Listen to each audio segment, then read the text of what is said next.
Hey adventurers, so today's going to be another book review. This is going to be for Dune Messiah by Frank Herbert. This is science fantasy. This is very political, very religious in a lot of aspects, and the way that they do it is not like our world religions, but rather in-world, looking at the religious aspects and fallout of certain events that have happened and taken place and stuff like that. So Dune Messiah is the second book in the Dune series by Frank Herbert, and continues the story of Paul Atreides, though it takes place after a significant time jump and places us after he's established in his reign.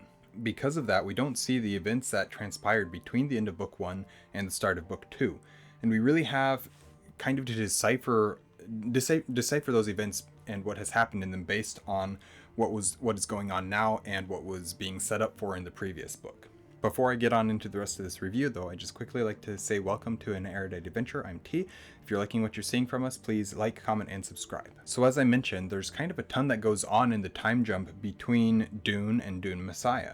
And while I would have liked to have actually seen those events take place, well, liked is kind of like I would have appreciated seeing the storytelling that goes into them, not actually seeing those events because of what those events were.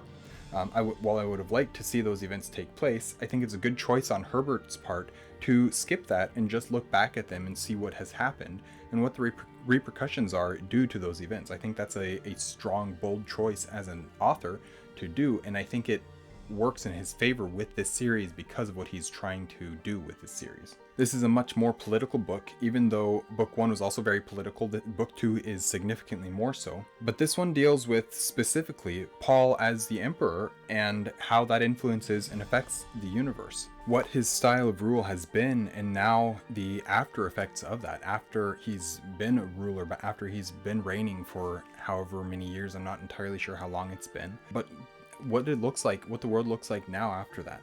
Paul is still a fairly young man, but he wields so much power, and this book is about that. This book is about him and his struggles and what he's trying to do as a leader, and because of that, we're seeing how the power has affected Paul as much as how he has influenced the galaxy due to it, the universe due to that.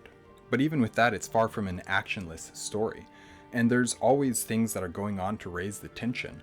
The very real threats to those that Paul loves are ever present and are used to remind us that Paul's actions have costs. Really, there's so much to this book, and although I greatly enjoyed it, I do believe that I will need to reread it to actually really understand what's going on, really understand all the intricacies of this story.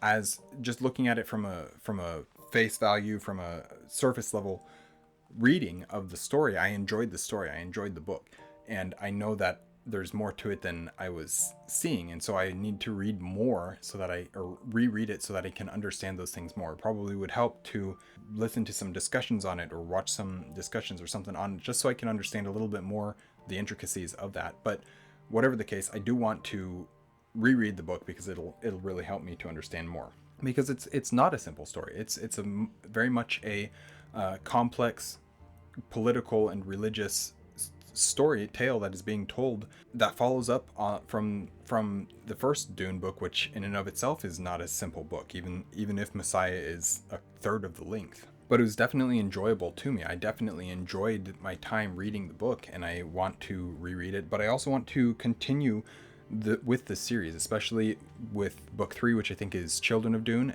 So I want to continue with that, but then I want to read to the end of book 6, and then we'll see where that leads after that, because I've heard so many mixed things after book 1 even.